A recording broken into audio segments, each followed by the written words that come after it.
3rd and 12. Cox to the end zone, almost intercepted. Ryan Gilliam almost picked that one off as Cox throws into coverage one more time.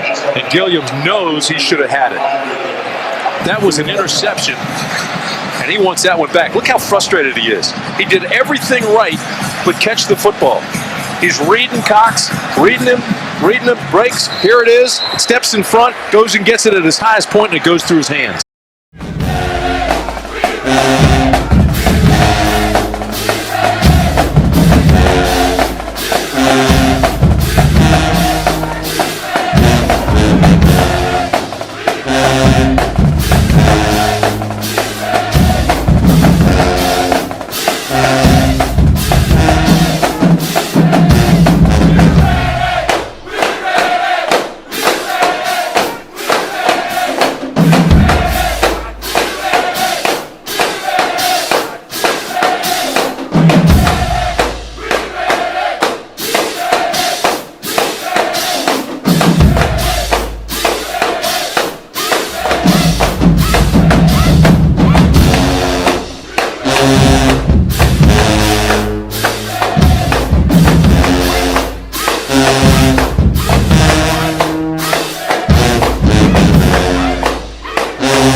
Tell me what you think about when you think about Tallahassee. Do you even know where Tallahassee is? Most people think about the state capital, state politics, maybe even Florida State football. If you're from the Seven Hills, you think about FAMU and the Marching 100. But Tallahassee, for me, will always be that little town with less than 200,000 people that I grew up in. The town where it was all about me and my friends and what we wanted to do and where we wanted to go. We lived every day for one dream. We all wanted to go to the league, the NFL. For us, it was everything. It was what we ate, what we slept, what we breathed every day. Get to the league. And not just get to the league, but get to the league together.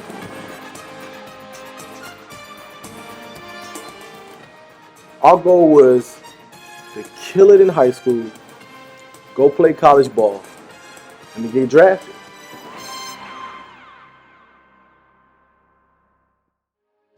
Football in Tallahassee is life. I mean, it's everything we do all year round. Most people that are from Florida, Texas, or California, they understand that. But for me and my friends, it was even more than that. We had so many older cousins and peers who had already went on to college, who had already went on to the NFL, to where we were trying to live that every day as well. We started grinding from Pee Wee football. Eventually, we got to Lincoln, Tallahassee Lincoln. We weren't just any high school football team. We were the #2 high school football team in the nation. We won state championships on the regular. And the first one of us to really make it out was Craphonso Thorpe. And we just called him Crow. Crow was fast, and I'm talking about real fast. Crow would get on the field. If it was a kick return or a punt return, we would just say horns up, because we knew as soon as he touched the ball, he was going to the house. Craphonso Thorpe takes it over 50 yards on the return. Crow left Lincoln, went to Florida State, and balled out. How many people you know that go to Florida State as a true freshman and start?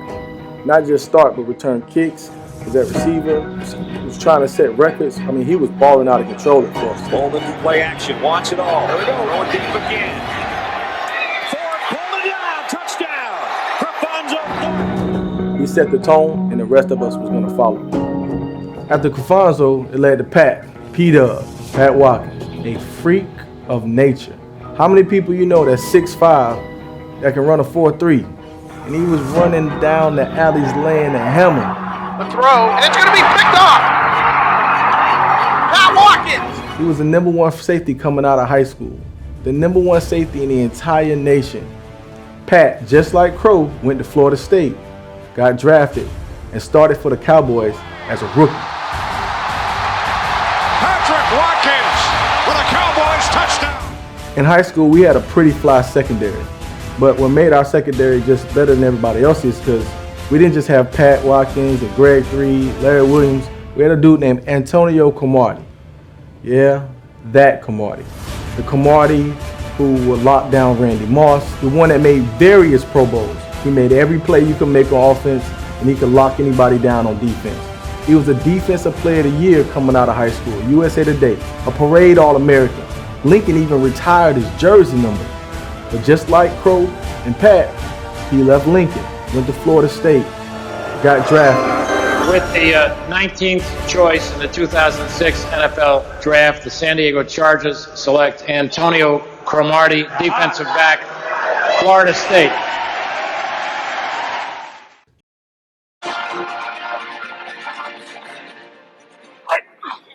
When you play football at Lincoln High School, the expectations are high. When you suit up in the gold and green and your last name is Gilliam, the expectations are through the roof. Being Mike Gilliam's little brother is like trying to, I don't know, if Michael Jordan's son is going to have to grow up. I mean, especially here at Lincoln. You can't really know who Ryan Gilliam was as a football player if you first don't know who Mike Gilliam was. Mike, my brother is like this legend at my high school. My brother Mike was a starting corner at our high school. His junior year, all the way through, midway through the season, he was starting at corner. And he really wasn't doing that well. He would have a good game, he would have a bad game, and, you know, he was an average corner. He wasn't great, you know, he wasn't bad. He did his job. One day, he got in what, let's just call it, trouble with our coach. And as a punishment, they put him on scout team at running back. They wanted to, you know, have the first team defense hit on him a little bit, maybe change his attitude. Hopefully, he'd do better. Well, he did so well against the first team defense, being a scout team running back, that they decided he was going to be the starting running back. Or at least give him some touches in the game. 6 games later, we were state champs, and he had over 1,500 yards in 6 games, over 10 touchdowns. That is the legend of Mike Gilliam. Lincoln wasn't the only place in town with all the talent. Tallahassee was deep in talent at that time. There was a guy by the name of Ernie Sims. Ernie wasn't just like any guy that playing high school football. He was the #1 recruit in the entire nation. And we happened to play him every year. We grew up together. We've been running track and football and basketball and every other sport you can imagine since we was little kids. And so we competed with each other all the time. That's all we did. We raised the level of everybody around us because we was all competing, because we weren't just guys in the neighborhood. We was guys in the neighborhood who was trying to go somewhere. And we all grew up with the idea of that you ain't fast as me, you're not as strong as me, and I'm gonna beat you. The thing about Ernie was he was literally bigger, faster, and stronger than us. Like, he was a man-child. Ernie Sims is the only person I ever known to start on varsity in the 8th grade. He won 5 state championships in high school. How is that humanly possible? How can you win 5 state championships in high school?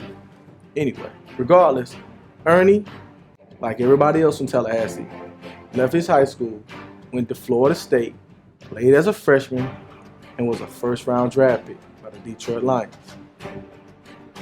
Lincoln's rival in high school was Rickers. Rickers didn't like us, we didn't like Rickers. We was not friends. We grew up together, but we weren't so nice to each other, let's just say that. But we respected each other. And they had 2 people who came out the same year as me as Cromartie. It was Kolby Smith and William Gay. Our senior year, we came out in the class of 03. We had 5 people from Tallahassee all go to Louisville. 3 from Lincoln, 2 from Rickers. The 2 guys who went from Rickers were William Gay and Kolby Smith. Kolby played running back. He went to Louisville, balled out, and got drafted by the Kansas City Chiefs. His rookie year, his debut game, he had over 150 yards and 2 touchdowns.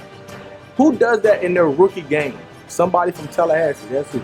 Kolby did. Handoff. Smith, stutter step, he's in! Touchdown, Chiefs! Big play Will. Big play Will. That's what we call him. Big play, because he made big plays. Now, Will didn't get the attention in high school that Kolby got or I got, Cromartie, or any of the other guys. But he went to Louisville and he balled out. He was a 3-year starter, did his thing. He got drafted by the Steelers. He got more pick sixes than anybody else I know. He's intercepted. The Steelers' William Gay is going to take it home. And he's still in the league. Out of all the guys that we're talking about, he's the only one still in the league today. I'm talking about over an 11-year career. He's still in the league. He's still balling. He's still taking care of business. And he's steady repping 850 all day long. Doing recruiting, Mickey Andrews and Jeff Bowden, the offense and defensive coordinator at Florida State, told Cromartie and Ernie they were both going to play as freshmen. And then they told me that I wasn't going to play till at least my redshirt sophomore year. They said I need to get bigger. They said I need to get stronger. They said I need to develop my body more because I wasn't ready for big-time college football yet. I didn't want to play at Florida State anymore. Not when I had to sit down and watch them ball from the sidelines. I wasn't going to go to Georgia so I could be Little Mike anymore. I was tired of being Mike Gilliam's little brother. I wanted to create my own name. I wanted to live my own life. I was going to find a school who was going to let me play as a freshman. Or when I signed, I was going to be a big deal. Oregon football was the biggest thing in the entire state. And I thought to myself, I can go out here and make a name for myself. I don't have to follow after Pat. I don't have to follow after Crow. I can do my own thing. I signed with the University of Oregon and became a Duck. And I was going to have my own shot to make my own name. I was so excited to be a freshman starting in the Civil War. I couldn't wait to show everybody back in Tallahassee that I made the right decision by going to Oregon. I was ready to ball out. Early in the game, they were running to my side, forcing me to come up and make tackles. I was a speed corner, a cover corner. I wasn't the best tackler, especially as a freshman weighing 156 pounds. As the game went on, and they were running and throwing to my side, I realized that I had to make a play. I had to help my team out. It seemed like every play I was right there, but I couldn't make the tackle. I couldn't make the play. I was just this close from getting the pick. I was just this close from blocking the ball down. Everything I did wasn't good enough. After the Oregon State game, I wanted to get out of Oregon as fast as I could. I didn't want to face anybody about anything. I didn't want to talk about my mistakes. I didn't want to talk about getting bigger. I wanted a second chance. And I didn't think I was going to get that at Oregon. After I left Oregon, found myself at South Florida, there was a dude that I was playing across from by the name of Mike Jenkins. Mike Jenkins wasn't from Tallahassee. He was from a small city called Bradenton in Florida. He was rated coming out of high school, but not as high as us. It didn't matter because in college, he was the #1 rated corner by Mel Kiper going into the draft our senior year. And I was playing on the other side of him. When we were playing Auburn that game, it was crazy because every NFL scout that we knew of was there to watch Mike play. They wanted to see how Mike would play against Auburn at Auburn, a team that was going to throw the ball and it was going to see how he was on cover. I knew that was really my time. That was my opportunity to show everybody how much I had grown, how strong I had got, and how I was willing to make the big plays in the big games. Mike made his big plays in that game. Right before that play, right before that pick, he called out the play. He called out the play. He knew they was running that smash route. He called it out. And when he got the shot, he made the play. Intercepted. Mike Jenkins has got it. 10-5, diving for the end zone. I knew all I had to do was make big plays in big games, and I was going to finally get my shot. I was going to finally have my opportunity to be in the league with my friends. It was the fourth quarter. We're tied 17-17. It's 3rd and 12. They got to throw the ball. They're already in field goal range, so we can't just get a stop. We got to make a play here. We need a strip sack, an interception, something. I already knew based on the call that we were going to blitz, and I was going to have my opportunity to make a play. Little did I know it was going to be a play to define my entire career. Cox to the end zone, almost intercepted. Ryan Gilliam almost picked that one off as Cox throws into coverage one more time. And Gilliam knows he should have had it. I dropped the ball. I literally dropped the ball in front of national TV, in front of all of my friends and family. I dropped the pick that could have sealed the game. That was my pick 6. That was my moment. Everything right, but catch the football.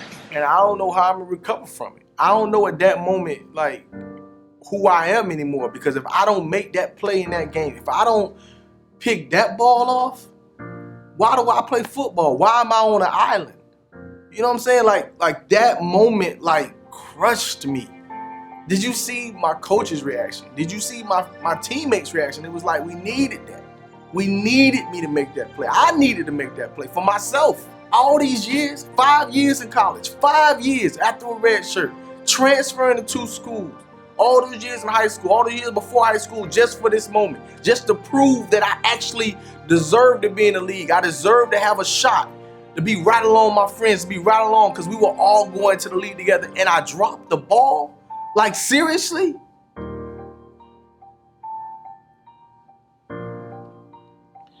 So shortly after, I'm kind of sulking. I'm sulking. I'm down on myself. I'm in my head. I can't get out of my head because all of a sudden I don't have the same confidence. I don't have the same, swag about myself because I don't understand what I'm going to do if I'm not going to be in the league. And nobody actually had told me at that time I wasn't going to get drafted. It was just that I knew from common sense, if I didn't make those plays, I wasn't going to be a high draft pick. So now all of a sudden, who am I? What am I going to do? I don't know. I don't feel comfortable anymore. I don't feel sure. Everybody, when you talk to them since they're like 12 years old, you ask them what they're going to be when they grow up, they know if they're going to go do this, if they're going to be an entertainer or actor. I knew I was going to be a football player, but now at 22 years old, I don't think I'm going to be a football player anymore. I don't think I'm going to be a very great football player because I'm not making the plays consistently when I need to make them. Apparently, I'm not as good as I thought I was. And then Leroy Selman. The Leroy Selman. I mean, not just anybody. The only person to ever be in the NFL Hall of Fame and the Academic Hall of Fame comes and talks to me. He's trying to figure out why all of a sudden I'm down, and he's asking me what's changed. He's trying to figure out where my head is at, and he's like, Gil, what's going on? How you feeling? Where your head's at? And I explained to him that, I didn't think I was going to the league anymore. I told him that I didn't know how I was going to provide for myself and my family in the future. I didn't know what career or job I was going to have. And I was just real unsure of myself. He said something to me that just rocked me to my core. He said that he didn't understand what had changed. He didn't understand because I didn't make those plays and because life wasn't turning out the way I wanted it to, that all of a sudden why all my training, all my preparation had to go to waste. He didn't get how I was so down, like life wasn't worth living anymore just because I couldn't play football on the level that I wanted to play at. I explained to him about all my friends. I explained about the town I was from and how everybody was already in the league and I was the last one and I had to make it so I could have self-worth, so I could still have meaning. And I was trying to tell him that I needed this. I needed this to feel like I actually mattered anymore. I mean, maybe I'm the only one who thinks I need to matter to my peers, but I do. I feel that way. I think we all feel that way. He said that the same work ethic, the same energy, the same passion that I put into football, I could put into other areas in different careers. He said if I was half as good as I ever thought I was, if I had any type of integrity or character, any type of discipline and focus, I could be just as good at business than I was in football, even better. He said, as a matter of fact, he didn't think there were people in business that had the same determination, the same ambition, the same drive that somebody who had just went through what I went through, that went through 5 years of college and all through high school just for one goal, one focus, always working hard towards it. He said, if I could apply that same energy and effort into other areas, into different careers, there would be no stopping me. And he kept saying that to me over and over again until eventually I believed it. I started believing him. I started believing that he was right and that I didn't have to be a football player. I didn't have to be defined by wearing a helmet and throwing and catching a football, that I was so much more than that. And that all my dreams of just being in the league, there was nothing wrong with those dreams, but they didn't define me. Next thing I knew, I wanted to be a businessman, something that I never thought about, never cared about, and I didn't know where to start, but I knew who to talk to. I was going to talk to Leroy Selman again. He told me that all I had to do was pick a career and kill it. He said, just pick a career and kill it. The problem was I was a criminology major and I never really cared that much about business. I never really cared that much about finance, even money. I cared about football. But what he explained to me was all I had to do was learn the work and then outwork everyone else around me. He said, just learn the work and outwork everyone else around you and you'll reach every goal you set for yourself. So that's what I did. I got an entry-level job, and I tried to kill it. I tried to kill it. And before I knew it, in 6 weeks, I got a promotion. I got a promotion at 22 to be in charge of 18 people. First of all, most of these people were old enough to either be my dad or my uncle at least, aunts and whoever else. And they had to listen to me, a kid who probably they thought didn't know anything. But all they did know is I was moving 100 miles a minute, and I was trying to outwork everybody else around. The next thing I knew, one job led to another job. And then my wife and I started our first business. We were 25. We were going to conquer the world. Millions of dollars later, over 50 employees, multiple offices. I realized Leroy Selman was right. All you got to do is grind. It don't matter what you grind in. As long as you put the work in, as long as you have drive and determination, you don't have to be limited to any one area. It doesn't matter if people say, because you're cute, you got to be a model, or somebody say you're smart, so you got to be an astronaut. It doesn't matter where people see you at. As long as you are willing to do the work in another area, as long as you focus and determined, you can accomplish anything you want to accomplish. That's what I learned through my Tallahassee Dreams. It wasn't just about the league the whole time. It was about leaving Tallahassee. It was about providing life for ourselves. We all wanted to go to the league so we would have financial stability. We all wanted to make sure we would be okay later on when we were older. And everybody got that. We just got there different ways. One way is not better than any other way. NFL is great, but it also stands for not for long. Out of all those guys, out of 6 guys who made it to the NFL, all grew up together, only one after 10 years is still in the NFL.